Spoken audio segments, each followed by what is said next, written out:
వారి వ్యక్తిత్వాన్ని దెబ్బతీసే విధంగా చంద్రబాబును ఆకాశానికి ఎత్తే విధంగా రాసే అలవాటు ఈనాడు పత్రిక ఉంది. మరి ఈరోజు అదే కథనాన్ని ఈరోజు రాశారు. దాదాపు 2001లో 74 ఎకరాల చిల్లర, అంటే దాదాపు 75 ఎకరాలు మేము అక్కడ సంబంధించిన వ్యక్తుల దగ్గర, ఆ మండలానికి సంబంధించిన వ్యక్తుల దగ్గర కొనుగోలు చేయడం జరిగింది. మా కుటుంబ సభ్యుల పేరు మీదుగా అవన్నీ కూడా రిజిస్టర్ చేయడం జరిగింది. దాన్ని అభూత కల్పనలు కలుపుతూ కేవలం 23 ఎకరాల భూమిని 75 ఎకరాలు ఎట్లా అయింది అని చెప్పి వాళ్ళు రాయడం జరిగింది. మరి నేను ఒకటే మీ అందరికీ కూడా తెలియజేస్తా ఉన్నాను, మీ ద్వారా ఈ రాష్ట్ర ప్రజలకు కూడా చంద్రబాబు కుట్రలు కుతంత్రాలు ఈ రాష్ట్ర ప్రజలకు ముందే బాగా తెలుసు. దాంట్లో ఇంకా పెద్ద ఎత్తున ఈరోజు మా మీద ఒక వ్యక్తిత్వ హననాన్ని చేపట్టాడు. ఈ పచ్చ పత్రికల ద్వారా, పచ్చ మీడియా ద్వారా. మరి ఇది ఏదైతే ఈ ల్యాండ్ ఉందో ఇది 1911-1981లో డైరెక్టర్ ఆఫ్ సెటిల్మెంట్స్ మాకెవరైతే అమ్మారో వాళ్లకు ఆర్డర్ ఇవ్వడం జరిగింది.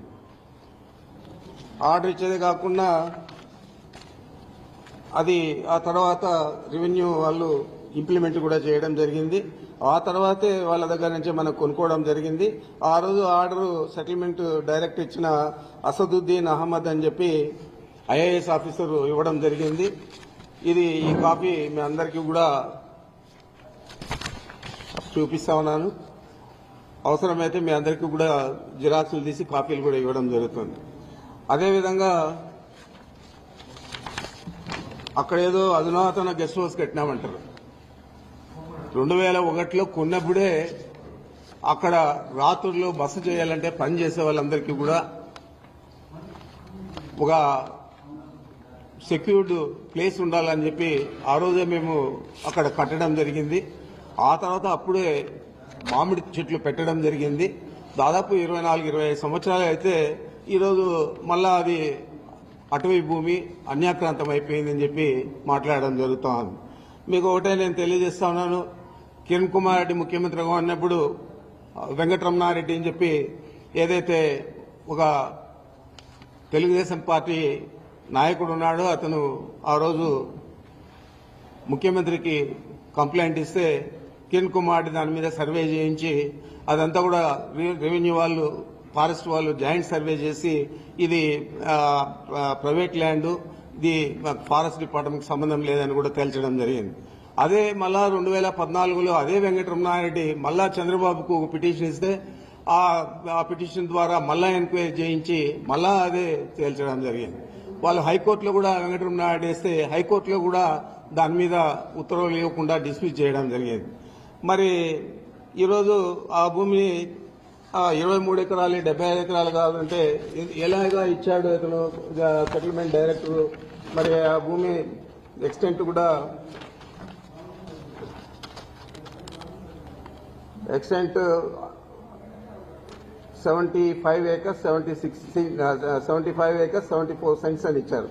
సర్వే నంబర్లు వచ్చి 295, 296 అని ఇచ్చారు. మరి ఇంత క్లియర్ గా ఇచ్చాడు. ఇచ్చేదే కాకుండా ఫారెస్ట్ గెజెట్ ఉంటుంది. ఫారెస్ట్ గెజెట్ లో 1968లోనే అది వాళ్ళు పక్కకు పెట్టేశారు. ఆ ఫారెస్ట్ గెజెట్ కూడా మీకు చూపిస్తా ఉన్నాను. ఇది forest gazette.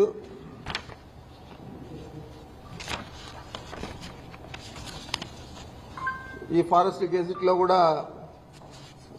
75 acres 74 cents are 76 cents అని చెప్పి ఇచ్చారు. రైట్ ఆఫ్ వే కూడా 30 అడుగులు దారి కూడా దీనికి ఇవ్వడం జరిగింది. ఇదే దారి. ఇది గెజెట్ ఎవరికైనా కానీ పబ్లిక్ డొమైన్ లో అవైలబిలిటీ ఉంటుంది, చూసుకోవచ్చు. అదేవిధంగా ఈ రోడ్డు వేసేదానికి అంతకుముందు అయితే కార్ట్ ట్రాక్ కూడా అది మనం పక్కా రోడ్డు వేసేదానికి కూడా మేము అప్లికేషన్ పెడితే అక్కడ ఉన్న వెల్డింగ్స్ కు వీటికన్నిటికీ కలిపి అక్కడ ఉన్న రైతులకంతా కూడా అవసరం అని చెప్పి ఆ రోజు మన అంటే కాంపిటెంట్ అథారిటీ అంటే ఫారెస్ట్ డిపార్ట్మెంట్ PCCF ఢిల్లీతో సంప్రదించి వాళ్ళ పర్మిషన్ తీసుకొని 27/6/22లో బ్లాక్ టాప్ రోడ్ వేసుకోవచ్చని చెప్పి పర్మిషన్ కూడా ఇచ్చింది. మరి ఆ ఎక్స్టెంట్ కూడా ఈ విధంగా ఉంది. దీనంతా కూడా అభూత కల్పనలతో రాసి ఒక అబద్ధాన్ని 10 సార్లు 20 సార్లు చంద్రబాబు ఏ విధంగా చెప్తాడో ఆ విధంగా ఈ పచ్చ పత్రికలు పచ్చ మీడియా అంతా కూడా చెప్పి దీన్నంతా కూడా గోబల్స్ ప్రచారంగా చేసి మా వ్యక్తిత్వ హననాన్ని చేపట్టే విధంగా ఈ పత్రికలు మీడియా చేస్తా ఉన్నాయి. తప్పకుండా వీళ్ళ మీద గతంలోనే మేము చర్యలు తీసుకున్నాం. చిత్తూరు కోర్టులో ఒక మీడియా సంస్థ మీద 50 కోట్లకు, ఈనాడు ఈటీవీ మీద ఒక 50 కోట్లకు నష్టపరిహారానికి కూడా పరువు నష్టపరిహారానికి కూడా వేశాం. మళ్ళా దీని మీద కూడా వేయడం జరుగుతుందని కూడా తెలియజేస్తా ఉన్నాను. మరి ఆయన తానా అంటే ఉప ముఖ్యమంత్రి గారు పవన్ కళ్యాణ్ గారు తందానా అంటాడు. అప్పుడే ఏదో జరిగిపోయింది, మొత్తం దోచేశారు, దీని మీద ఎంక్వైరీ చేస్తా ఉన్నాం, తగిన చర్యలు తీసుకుంటామని చెప్పాడు. ఇదే పెద్ద మనిషి ఎన్నికల ముందే చెప్పాడు 40,000 కోట్లు ఇసుకలో దందా చేశాడు పెద్దిరెడ్డి, 40,000 కోట్లు దోచేశాడని చెప్పారు. మరి ₹1 తినింటే ₹1 దోచేస్తుంటే ఎందుకు కానీ యాక్షన్ తీసుకోలేదని అడుగుతా ఉన్నాను. ఏ విధమైన యాక్షన్ తీసుకోకుండా మా ఫైల్స్ చూస్తే తెలుస్తారు మీకు ఏం రాశాను నేను అని చెప్పి. మరి ఆ విధంగా రాసినాను కాబట్టి ఈరోజు నన్ను ఏది ఎదిరించలేకుండా దాని గురించి మాట్లాడడం లేదు. ఇదే పెద్ద మనిషి ఆ రోజు ఎన్నికల్లోనే నేను రెడ్ శాండిల్ అంతా కూడా ఎక్స్పోర్ట్ చేశాను, ఆయన చేసిందంతా కూడా నేపాల్లో పట్టుబడింది, దాని మీద మేము అధికారంలోకి వస్తానే చర్యలు తీసుకుంటానని చెప్పాడు ఇదే పవన్ కళ్యాణ్ గారు. మరి నువ్వు ఫారెస్ట్ మంత్రి అయ్యావు, ఉప ముఖ్యమంత్రి అయ్యావు, మరి నేపాల్కి పోయి ఎందుకు గాను అక్కడ ఉన్న రెడ్ శాండిల్ తెచ్చి నేను చేస్తుంటే నా మీద ఎందుకు యాక్షన్ తీసుకోలేదని అడుగుతా ఉన్నాను. ఏది కూడా లేకుండా ఒక వ్యక్తిత్వ హననాన్ని చేపట్టే విధంగా ఈ ప్రభుత్వంలో ఉన్న పెద్ద మనుషులందరూ కూడా పనిచేస్తా ఉన్నారు. ఈ రాష్ట్ర ప్రజలందరూ కూడా గమనించాలని నేను కోరుతా ఉన్నాను. మీ అందరికీ తెలుసు మదనపల్లిలో ఏదో జరిగిపోయిందని చెప్పి చంద్రబాబు ఆ రోజు ఆయనకంతా కూడా డైవర్షన్ పాలిటిక్స్, చిన్నది వాళ్ళకు వ్యతిరేకంగా వస్తే మమ్మల్ని అందరినీ ఇంకా వ్యతిరేకంగా చూపించే పరిస్థితి. ఆ విధంగా ఆ రోజు ఒక డీజీపీ గారిని, CCLA కమిషనర్ను, మా సిఐడికి సంబంధించిన అడిషనల్ డీజీపీని ముగ్గురిని కూడా ఆయన హెలికాప్టర్ ఇచ్చి మదనపల్లిలో ప్రపంచమంతా పడిపోయిందని చెప్పి అక్కడికి పంపించి మొత్తం కూడా చేశారు. మరి ఈరోజు 9 నెలలు అవుతా ఉంది. మేమేదైనా తప్పు చేస్తుంటే ఎందుకు కానీ మీరు యాక్షన్ తీసుకోలేదని అడుగుతా ఉన్నాను. ఏది కూడా లేకుండా ఏదో ఒక రకంగా రాష్ట్ర ప్రజలందరికీ కూడా మేము దొంగలు, వైఎస్ఆర్ కాంగ్రెస్ పార్టీ అన్యాయాలు చేసింది గత 5 సంవత్సరాల్లో, మేము ఇప్పుడు వచ్చి ఈ రాష్ట్ర ప్రజలను ఉద్ధరిస్తాము అని చెప్పే పరిస్థితి చంద్రబాబు నాయుడు చేపట్టాడు. నేను ఒకటే అడుగుతా ఉన్నాను, అయ్యా నువ్వు అన్ని హామీలు ఇచ్చావు, అబద్దం మీద అబద్దం చెప్పావు, అబద్దం చెప్పకుండా చెప్పావు, మరి ఇన్ని సూపర్ 6 అన్నావు, సూపర్ 7 అన్నావు, మరి నిన్నటి పరిస్థితి ఏంది అని అడుగుతా ఉన్నాను. చేయలేనని తెలుసు, నువ్వు పెద్ద ఆర్థిక శాస్త్రవేత్త అని చెప్పి అందరికీ కూడా చెప్పుకుంటావు, మరి నీకు ఆ గణాంకాలన్నీ కూడా తెలియకుండా, రాష్ట్ర ఆర్థిక పరిస్థితి తెలియకుండా ఇన్ని హామీలు ఇచ్చావా అని అడుగుతా ఉన్నాను. ఇన్ని హామీలు ఇచ్చి ఈరోజు ఆయన నేను చేయలేనని చెప్తా ఉన్నాడంటే ఎంత నిస్సిగ్గుగా అబద్దాలు చెప్పి అధికారంలోకి వచ్చి ఈరోజు రాష్ట్ర ప్రజలను మోసం చేసావో ఒకసారి ఆలోచన చేయని చెప్పి అడుగుతా ఉన్నాను.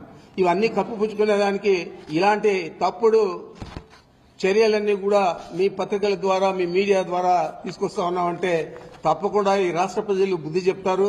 ఈ మీడియాకు, ఈ పచ్చ పత్రికలకు, అదేవిధంగా నీకు అని కూడా చంద్రబాబు నాయుడికి ప్రత్యేకంగా నేను తెలియజేస్తా ఉన్నాను.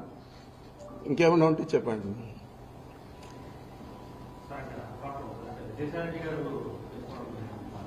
అదే ఆయన సొంత విషయం, మనకేం సంబంధం.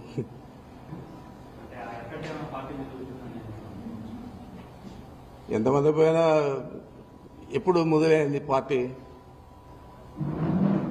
ఆయన ఎంపీగా, మా నాయకుడు జగన్మోహన్ రెడ్డి గారి ఎంపీగా, వాళ్ళ తల్లి ఎమ్మెల్యేగా, ఇద్దరితో ఈ వైఎస్ఆర్ కాంగ్రెస్ పార్టీ పుట్టింది. మరి ఎంతమంది పోయినా ఎంతమంది వచ్చినా తిరిగి అధికారంలోకి జగన్మోహన్ రెడ్డి గారు రావడం ఖాయం. తప్పకుండా ఇప్పటికంటే ఎక్కువ మెజారిటీతో అన్ని రాష్ట్రంలో అన్ని జిల్లాల్లో కూడా మెజారిటీ సాధించడం ఖాయం. ఈరోజు ప్రజలందరూ మనం చూస్తా ఉన్నాం. ఎన్ని హామీలు ఇచ్చారు, ఏదైనా చేశారా? ఏదో అరాకొరా ఇచ్చే పెన్షన్లలో కూడా ప్రతి నెల కూడా కొన్ని తీసేస్తా ఉన్నారు. ఇప్పటికే 3 లక్షల చిల్లర తీసేశారు. మరి ఇలాంటి ప్రభుత్వం మనం ఎప్పుడు కూడా గతంలో చూడలేదు. 2014లో చెప్పిన అబద్దం చెప్పకుండా చెప్పి అధికారంలోకి వచ్చాడు.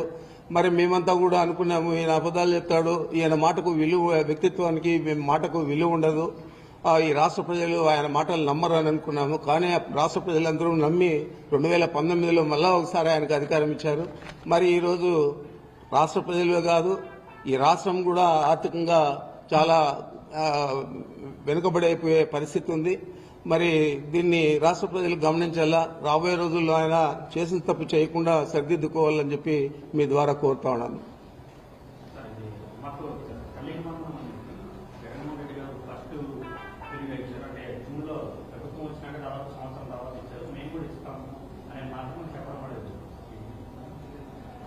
జగన్మోహన్ రెడ్డి గారు ఇచ్చిన పథకాలన్నీ కూడా చెప్పినవన్నీ కూడా పూర్తి స్థాయిలో చేశారనేది మీ అందరికీ మా అందరికీ కూడా తెలుసు. ఆయన ఒక క్యాలెండర్ డేట్లు ఇచ్చి పలానా రోజు పలానా పథకాన్ని అమలు చేస్తామని చెప్పి ఇచ్చి ఆ విధంగానే అమలు చేశారు. మీకంతా తెలుసు 2 సంవత్సరాలు చాలా ఇబ్బందుల్లో ఈ రాష్ట్రం కాదు, భారతదేశం కాదు, యావత్ ప్రపంచం అంతా కూడా కరోనాతో బాధపడే సమయంలో కూడా ఆయన చెప్పిన మాట ప్రకారం, ఇచ్చిన తారీఖు ప్రకారం అన్ని పథకాలు కూడా అమలు చేసిన ఘనత జగన్మోహన్ రెడ్డి గారిది. మరి అలాంటి వ్యక్తిత్వము, అలాంటి మానవీయ విలువలు చంద్రబాబుకు ఉన్నాయని నేను అడుగుతా ఉన్నాను.